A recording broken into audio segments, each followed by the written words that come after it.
I have decided to talk on why and what I think TNA has got going. A lot of people seem to like TNA as it is. I'm a fan of TNA too. I think what TNA is doing real good is that they are finally getting some closure on their feuds. They are having pay-per-views, end properly, clean wins, not always clean necessarily, but clean, real wins. You know who the better man is. And they do it in a way that make the fans really want to tune in to the next Impact show. TNA has had a problem for years and years, in my opinion, to never being able to get closure on feuds, having main event matches end with interference, just a new fade coming directly, and being more obsessed with building the next month's pay-per-view main event instead of, as I said, getting some closure to the match they are promoting, or that they have promoted for weeks and weeks. We have several examples of this. We have Lockdown, Mick Foley defeating Sting, really making... that was a shock to me. I really didn't expect that to happen. I couldn't see why TNA would make it happen, but in retrospect I think that was a good move. It made you want to see what Mick Foley was going to do. It made Mick Foley come into the zone where he is so good at cutting promos. He's not that good of an athlete any longer. He's not that great of a wrestler, but he is a great entertainer and he knows how to agitate. Thing is with Foley, you wanted to see what happened the day after Lockdown when he won the title. You had the Sacrifice main event, the Ultimate Sacrifice match, where every wrestler, Kurt Angle, Jeff Jarrett, Sting and Mick Foley, had to sacrifice something going into the match. Anyway, that match would have ended, would have made you want to tune in to Impact the following day. Had Jarrett lost control, you would have wanted to see the Impact the day after, because what was going to happen if not Jeff Jarrett was there?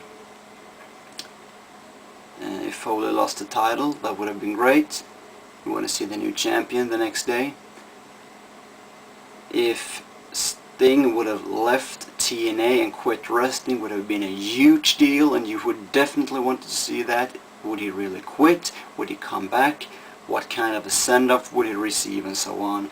And perhaps the most interesting thing, what if Kurt Angle was not the godfather of MEM, Main Event Mafia, any longer? Well, that was what happened, and you really wanted to see, because I had a hard time picturing Sting as the godfather, and even more so, how would Kurt Angle react the following day?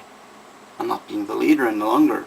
Very interesting. You had Slammiversary, new champion Kurt Angle, great move by TNA. Kurt Angle is their best wrestler, and he deserves that title. He deserves to be the champion after all he's done, especially over the last year with the Main Event Mafia more or less carrying around that entity, that group.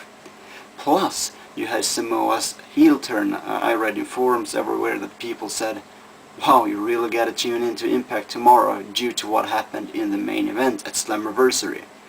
Great business, great pay-per-views, and great way to book a show, because that's what it's all about. Cliffhangers. You would want to watch the pay-per-view the next day, but you would also want closure to feuds. You want real endings at matches, because when it's all said and done, when the smoke is cleared, when the dust has settled, you want to know who is the better man. TNA is finally letting you know that, in most cases at pay-per-views. Then there's one other thing I think TNA is doing really good right now, and that is, and I think they've been doing it for a long time, but it's better, it's going better and better and better, and that's the way compared to WWE. At some times I think TNA is damn good at hyping their pay-per-views, because going into Slammiversary, I think I've never been this hyped of actually watching and looking forward to a TNA pay-per-view. It was purely awesome. Every match on that card interested me, and I was looking forward to every match on that card. I'm not lying right now. Every match was had some sort of interesting things going on.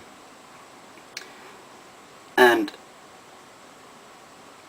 while WWE might have too much TV time, because I think the ultimate goal, of course, I mean, what does Yeah, you want to sell merchandise, you want to sell tickets to house shows, to Raw, SmackDown, and so on, but the ultimate goal that wrestling every month has to revolve around, in my opinion, and how it should be, is around that month's pay-per-view, or pay-per-views. In some of WWE's cases they have 2 a month. That's what it should be all about. That month's pay-per-view. WWE has maybe too much TV time, because you can really watch TNA Impact and you can see all they do is hype the pay-per-view, and they do it really good in the promos, backstage segments, via the matches, more or less everything. All they talk about is that next pay-per-view and what is going to happen. What do you want? Whom do you want to face? What do you want to achieve on that pay-per-view?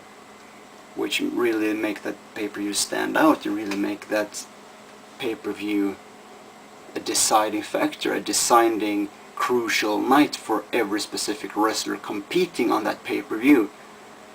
I don't see WWE's booking right now, where you had Dolph Ziggler versus the Great Khali at the Bash, which was like the 5th time they faced. What would happen if Dolph wins? What will happen if Great Khali wins? In what way will that contribute to their careers?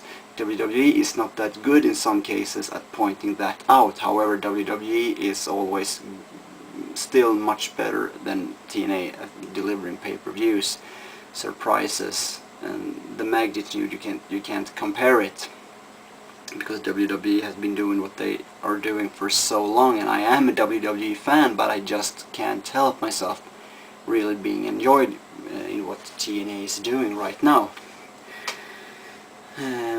So yeah, they get better closure on their feuds now. They really hype the pay-per-views, and they are not any longer pooping their pants when it comes to delivering on the pay-per-views, because I think the last 3 pay-per-views by TNA has been really good compared to, well, let's say Genesis and Against All Odds, because they were craptacular. I watched it because it felt like I had to watch it, because I wanted to see what happened, but it was not a good time.